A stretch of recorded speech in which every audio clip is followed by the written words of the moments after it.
नमस्कार, मैं हूं विद्यासागर। स्वागत है आप सभी का देवभूमि में। तो अनुशासन का दम भरने वाली भारतीय जनता पार्टी के विधायक और कार्यकर्ताओं में एक बार फिर से भिड़ंत देखने को मिली। जी हां, मुख्यमंत्री के कार्यक्रम में कार्यकर्ताओं के बीच भिड़ंत देखने को मिली। देहरादून के रायपुर में डिग्री कॉलेज के भवन के लोकार्पण कार्यक्रम में पहुंचने वाले थे मुख्यमंत्री, लेकिन उससे पहले ही रायपुर से भाजपा विधायक उमेश शर्मा काव अपने ही कार्यकर्ताओं पर भड़ास निकालते हुए नजर आए। उच्च शिक्षा राज्य मंत्री धन सिंह रावत के सामने काव का गुस्सा सातवें आसमान पर पहुंच गया और उन्होंने कार्यक्रम को छोड़ने तक की धमकी दे डाली। साथ ही यहां तक कहा कि जिन कार्यकर्ताओं के साथ खड़े हैं, यदि वह उनके साथ रहेंगे तो वह कार्यक्रम छोड़कर चले जाएंगे। भाजपा विधायक जिस कार्यकर्ता से उलझे वह जिला पंचायत के सदस्य हैं और पार्टी के लिए 15 से 20 सालों से काम कर रहे हैं। जिला पंचायत सदस्य वीर सिंह का कहना है कि विधायक जिस तरीके से अपशब्दों का प्रयोग कर रहे हैं उससे कार्यकर्ताओं का मनोबल भी गिर रहा है। एक विधायक को यह शोभा नहीं देता।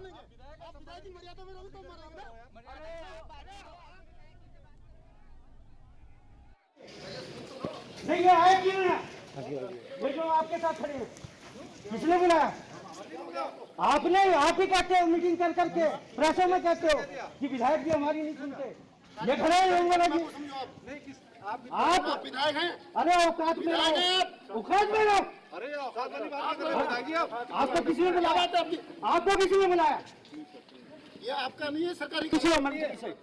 अगर आपने इनको बुलाया ना, करो कार्यक्रम। आप सुनो, रायपुर देख लो, ये देख लो आप।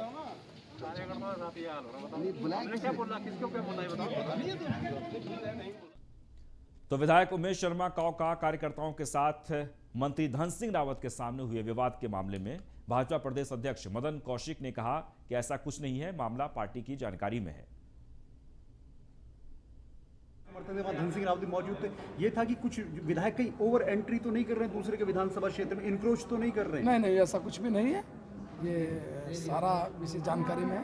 समाधान। देहरादून के IRDT सभागार में आयोजित भारतीय जनता पार्टी के IT व सोशल मीडिया विभाग की कार्यशाला में मुख्यमंत्री पुष्कर सिंह धामी ने शिरकत की।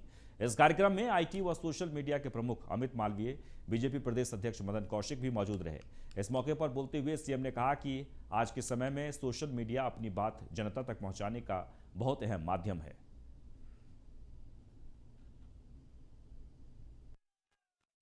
देखिए, आज सोशल मीडिया और IT का युग है और इस युग में हमारे जो कार्यकर्ता हैं वो हमारी पार्टी के जो कार्यक्रम हैं, पार्टी की जो नीतियां हैं, पार्टी को मजबूत करने के लिए, संगठन को मजबूत करने के लिए माननीय प्रधानमंत्री जी के नेतृत्व में जो भारत की हमारी सरकार चल रही है, उस सरकार के जितने किए हुए काम हैं और उत्तराखंड सरकार के काम हैं, हमारे संगठन के बूथ स्तर तक को ले जाने के लिए सोशल मीडिया का बहुत बड़ा योगदान है। और हमारे सभी लोग जो है इस काम में लगे हैं और उनके अंदर एक उत्साह आए, अच्छा समन्वय बने और अच्छी तारतम्यता के साथ वो काम करे, इसके लिए इस प्रकार के कार्यक्रम।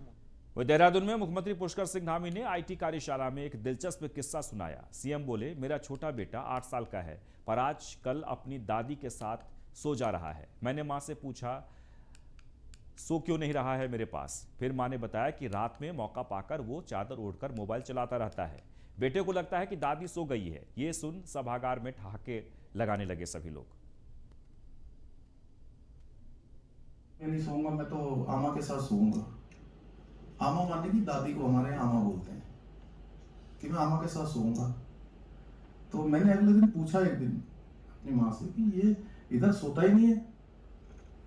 तो बोली इसलिए नहीं सोता है कि जैसे ही ये मेरे साथ सोता है तो ये अपना जो है चादर वादर ओढ़ लेता है और ये सोचता है आमा सो गई है और पूरी रात भर मोबाइल चलाते रहता है 4 बजे तक सोने तक और सवेरे उठता नहीं जल्दी। तो जब छोटे बच्चे इतने इंटरेस्ट से काम कर रहे हैं तो हमारे लिए तो बड़ा इंटरेस्टिंग है ही है। तो लेकिन है क्या, आप मैंने कहा जैसे कि पूरे उत्साह के साथ। देहरादून में मुख्यमंत्री पुष्कर सिंह धामी ने अपने आवास पर जनता दरबार लगाया। इस अवसर पर मुख्यमंत्री पुष्कर सिंह धामी के साथ मंत्री धन सिंह रावत, विधायक खजान दास, विधायक दिलीप रावत समेत गढ़वाल कमिश्नर, DIG गढ़वाल समेत विभाग के तमाम अधिकारी मौजूद रहे। बड़ी संख्या में फरियादी मुख्यमंत्री को अपनी समस्या बताने पहुंचे। जनता दरबार हॉल भरा हुआ दिखाई पड़ा। सीएम धामी ने लोगों की समस्याएं सुनी और उनका समाधान भी किया। आपको बता दें कि आज मुख्यमंत्री के कार्यकाल के 2 महीने पूरे हो गए हैं।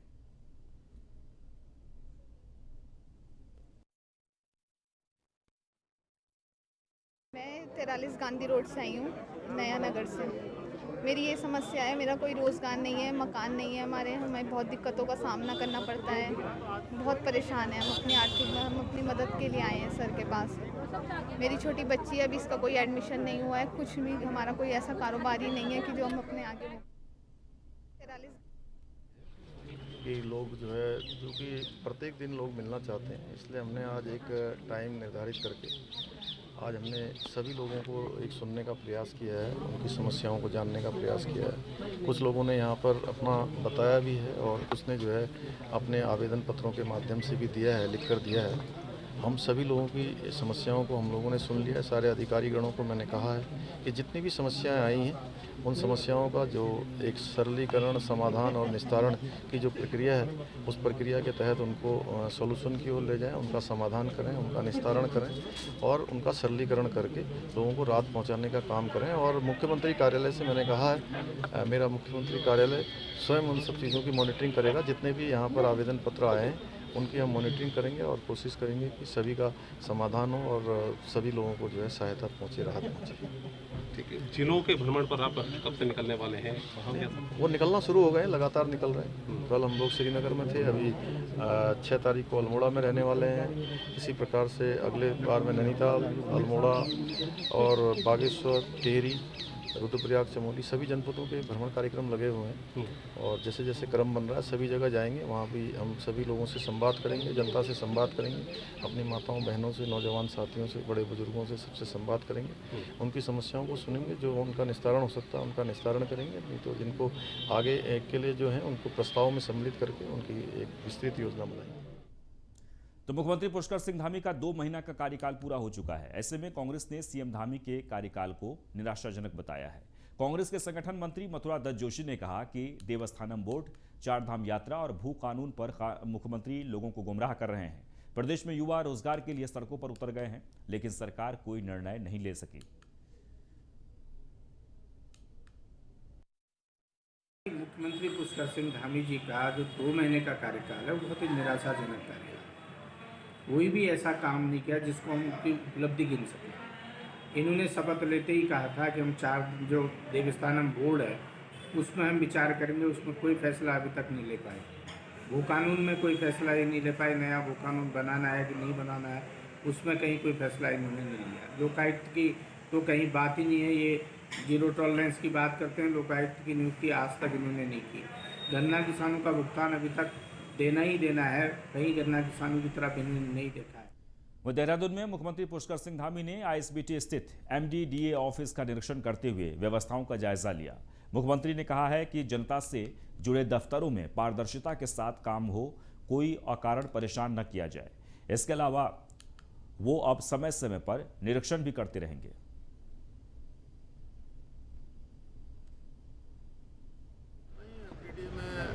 लोग आते हैं, उन लोगों का समय से जो उनकी ज़रूरतें हैं, जो समस्या है, उनका जल्दी समाधान हो, उसका सरलीकरण हो और निस्तारण हो। जो एक प्रक्रिया हमने प्रारंभ करने को कहा है, जो प्रारंभ की है, उसी के तहत मैं जाऊँगा विभिन्न दफ्तरों में, जहाँ भी जिस समय जैसा होगा। इसी प्रकार से मैं औचक निरीक्षण कहीं भी करूँगा और कोई समस्या आएगी, कोई लोगों की वो आएगी, तो हम देखने आए हैं कि भाई कितने यहाँ पर पेंडिंग्स हैं, कितना इन्होंने निस्तारण किया है, तो उसी लिए मैं यहाँ आया। नहीं, एमडीडीए में लोग आते हैं, उन लोगों का समय से जो उनकी ज़रूरतें हैं, जो समस्या है, उनका जल्दी समाधान हो, उसका सरलीकरण हो और निस्तारण हो। जो एक प्रक्रिया हमने प्रारंभ करने को कहा है, जो प्रारंभ की है, उसी के तहत मैं जाऊँगा विभिन्न दफ्तरों में, जहाँ भी जिस समय जैसा। वह खटीमा से चालू हुई कांग्रेस की परिवर्तन यात्रा आज लाल कुआं पहुंची। इस दौरान इस यात्रा में शामिल पूर्व मुख्यमंत्री हरीश रावत, प्रदेश अध्यक्ष गणेश कोदियाल और नेता प्रतिपक्ष प्रीतम सिंह समेत उत्तराखंड के कई दिग्गज नेता एक साथ एक मंच पर नजर आए। किसी का घर नहीं है, खटीमा शहीदों की बलिदान स्थली है। शहीदों को प्रणाम करके हमने अपनी परिवर्तन यात्रा प्रारंभ की है और हमारे परिवर्तन का लक्ष्य लोगों के, आम व्यक्ति के जीवन में, गरीब के, किसान के, मजदूर के, नौजवान के, महिलाओं के, दलितों के, पिछड़ों के, अति कमज़ोरों के, अल्पसंख्यकों के, सबकी जीवन में परिवर्तन लाना। जिसको सहारे की ज़रूरत है उसके लिए सहारा देने वाली सरकार लाना है और रोजगार देने वाली सरकार, किसानों के हित के लिए काम करने वाली सरकार। तो ये सब हमारे लक्ष्य में। उत्तराखंड के महान हमारी जनता को और कांग्रेस के कार्यकर्ताओं को धन्यवाद देता हूं कि कल से हमारी जो ये परिवर्तन यात्रा चली है, अभूतपूर्व प्रतिसाद हमारी इस यात्रा को मिल रहा है और इस अभूतपूर्व प्रतिसाद के कुछ मायने हैं और ये साफ है, ये बिल्कुल पूरी तरह साफ है कि इसके मायने ये हैं कि लोग भारतीय जनता पार्टी की सरकारों से तंग आ चुके हैं। इनकी दमन की नीति है, दमन करने की नीति है, उससे तंग आ चुके हैं। ये फजूल के कानूनों से लोग तंग आ चुके हैं। वहीं आम आदमी पार्टी के उत्तराखंड के सह प्रभारी राजीव चौधरी ने कहा कि आम आदमी पार्टी उत्तराखंड की 70 विधानसभा सीटों पर ही चुनाव लड़ेगी। 31 अक्टूबर तक सभी विधानसभा के प्रत्याशियों के नामों की सूची घोषित कर दी जाएगी। उन्होंने कहा कि उत्तराखंड की जनता आम आदमी पार्टी को तीसरे विकल्प के रूप में देख रही है और पार्टी पर भरोसा भी जता रही है। उन्होंने कहा कि दिल्ली के विकास मॉडल को लेकर जनता के सम्मुख लाया जाएगा। तो पार्टी का प्रयास पूरी तरीके से इस तरह रहेगा कि जहां से भी हमारी खुली चुनौती रहेगी कि भाजपा अपना मुख्यमंत्री चेहरा घोषित करे, कर्नल साहब वहां से लड़ेंगे। इससे पहले भी आप देख चुके हैं, पार्टी ने सबसे पहले घोषणा की थी कि गंगोत्री का उपचुनाव जो होगा कर्नल साहब लड़ेंगे और जिस दिन कर्नल साहब की तरफ से घोषणा हुई कि मैं चुनाव लड़ूंगा, उसी दिन भाजपा ने अपने मुख्यमंत्री को हटा दिया और नए मुख्यमंत्री को लिया है। तो आप देखिएगा, जहां से भी भाजपा या अपने सबसे ताकतवर नेता उतारेगी, हमारा खुला चैलेंज है, हम कर्नल साहब को वहाँ से। तो पार्टी का प्रयास पूरी तरीके से इस तरह रहेगा कि जहां से भी हमारी खुली चुनौती रहेगी कि भाजपा अपना मुख्यमंत्री। वह देहरादून के डोईवाला क्षेत्र के लाल पत्थर में स्थित लीसा की फैक्ट्री में भीषण आग लगने से लाखों का नुकसान हुआ है। दमकल की कई गाड़ियां मौके पर पहुंची और कड़ी मशक्कत के बाद आग पर काबू पाया गया। तस्वीरों में आप देख सकते हैं, डोईवाला की तस्वीर है, इंडस्ट्री एरिया की घटना है जहां पर भीषण आग लगी। आगे बढ़ते उत्तराखंड में इन दिनों पहाड़ों से लेकर मैदानों तक झमाझम बारिश हो रही है, जिससे नदियों का जलस्तर काफी बढ़ गया है। वहीं शनिवार को कैंपटी फॉल का भी अचानक जलस्तर बढ़ गया। कैंपटी फॉल के रौद्र रूप का वीडियो सोशल मीडिया पर लगातार वायरल हो रहा है। वहीं कैंपटी फॉल का जलस्तर बढ़ने के चलते मौके पर मौजूद पुलिस टीम ने एहतियातन यहां लोगों की एंट्री पर बैन लगा दिया है। किसी को भी फॉल के पास जाने की अनुमति नहीं है।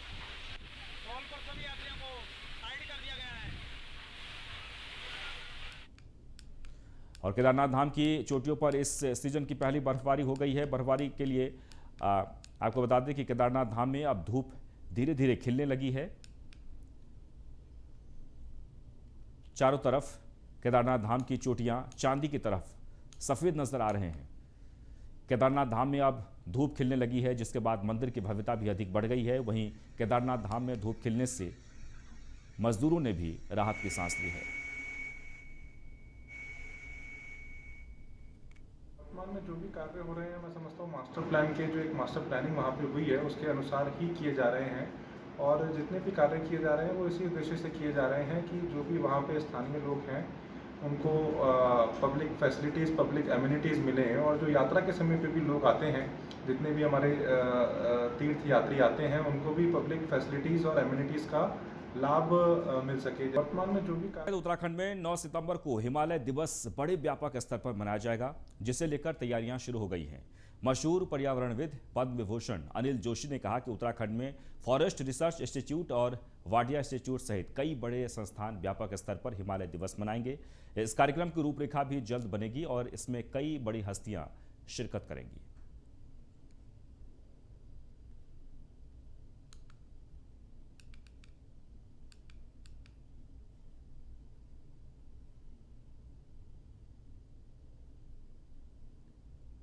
उधम सिंह नगर जिले में प्रशासन और खाकी की नाक के नीचे अवैध खनन का खेल धड़ल्ले से चल रहा है।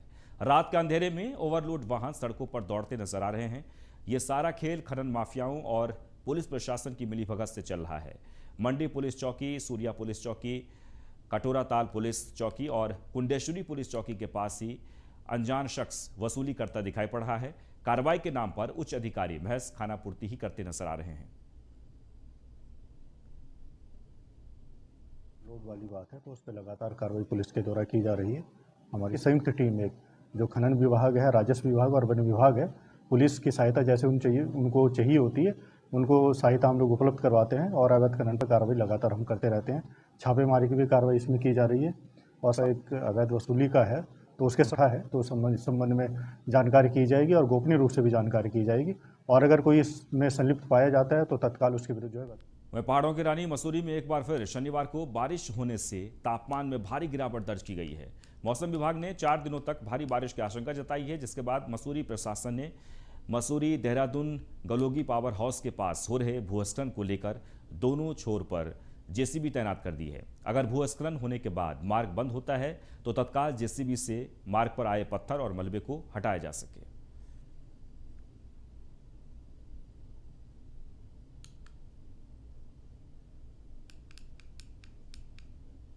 ऋषिकेश क्षेत्र में आधार कार्ड बनवाने से वंचित रह गए लोगों के लिए एक बार फिर से सुनहरा अवसर है। जी हां, नगर निगम के स्वर्ण जयंती सभागार में महापौर के निर्देश पर आधार कार्ड बनाने का शिविर लगाया गया है, जो 1 सप्ताह तक लगा रहेगा। शिविर में नए आधार कार्ड बनाने के साथ साथ आधार कार्ड में किसी भी प्रकार का संशोधन करने की सुविधा भी दी जा रही है। यही नहीं, जिन छोटे बच्चों के आज तक आधार कार्ड नहीं बने हैं, उनका आधार कार्ड भी आसानी से बन सकेगा।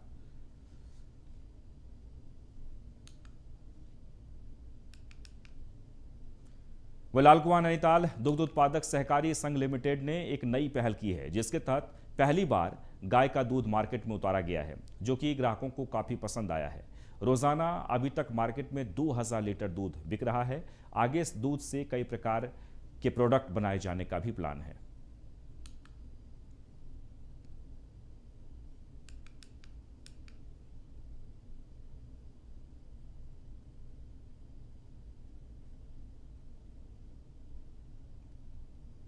और आइए अब देखते हैं देवभूमि की खबरें 3 मिनट में फटाफट अंदाज में।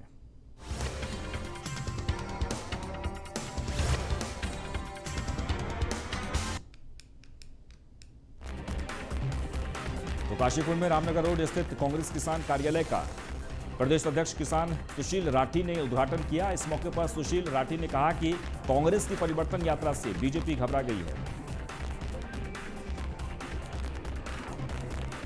ऋषिकेश में श्यामपुर की ग्राम सभा खदरी सड़क माफ के ग्रामीणों ने पौधारोपण कर पर्यावरण संरक्षण का संकल्प लिया है। इस कार्यक्रम में मुख्य रूप से ब्लॉक प्रमुख डोईवाला भगवान सिंह पोखरियाल ने अपनी सहभागिता निभाई। कार्यक्रम में 60 पौधे लगाकर उनकी देखभाल करने का निर्णय भी ग्रामीणों ने लिया है। उत्तराखंड सरकार ने कोरोना की मार झेल रही गरीब ई रिक्शा वालों, टेम्पो, कैब, टैक्सी और बस चालकों को 6 माह तक हर महीने 2000 रुपये की आर्थिक मदद देने की घोषणा तो कर दी, मगर इस मदद के लिए रजिस्ट्रेशन कराने पीड़ित कहां जाए, इसकी कोई व्यवस्था नहीं की गई है। ऐसे में आप नेता दीपक बाली ने उत्तराखंड सरकार से मांग की है कि इस योजना की रजिस्ट्रेशन अवधि को आगे बढ़ाया जाए। एसपी हरीश राव वर्मा ने मल्लीताल कोतवाली में मां नंदा देवी महोत्सव के आयोजक संस्था श्री राम सेवक सभा एवं नंदा देवी मंदिर का प्रबंधक करने वाली ट्रस्ट के पदाधिकारियों के साथ बैठक की है। एसपी ने बताया कि महोत्सव के दौरान कोविड के दिशा निर्देशों के अनुसार ही श्रद्धालुओं को मंदिर के अंदर माता के दर्शन की अनुमति दी जाएगी।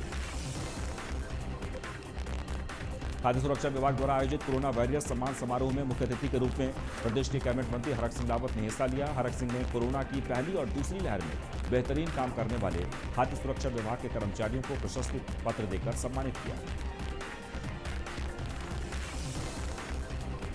गदरपुर में महंगाई के खिलाफ कांग्रेस नेताओं ने प्रदर्शन किया है। कांग्रेस के पूर्व ब्लॉक अध्यक्ष शराफत अली मंसूरी के नेतृत्व में कांग्रेस कार्यकर्ताओं ने प्रधानमंत्री मोदी का पुतला फूंका और महंगाई पर अंकुश लगाने की मांग की।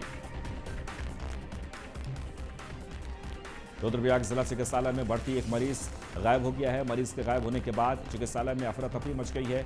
मरीज के परिजनों ने पुलिस में गुमशुदगी की तहरीर दर्ज करा दी है। पुलिस की ओर से सीसीटीवी कैमरे की मदद से मामले की जांच भी की जा रही है।